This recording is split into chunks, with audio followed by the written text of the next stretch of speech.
بسم الله الرحمن الرحيم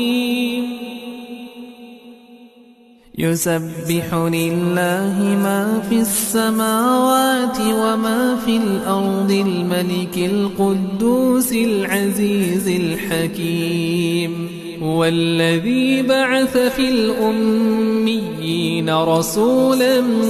منهم يتلو عليهم آياته ويزكيهم ويعلمهم الكتاب والحكمة وإن كانوا من قبل لفي ضلال مبين وآخرين منهم لما يلحقوا بهم وهو العزيز الحكيم ذلك فضل الله يؤتيه من يشاء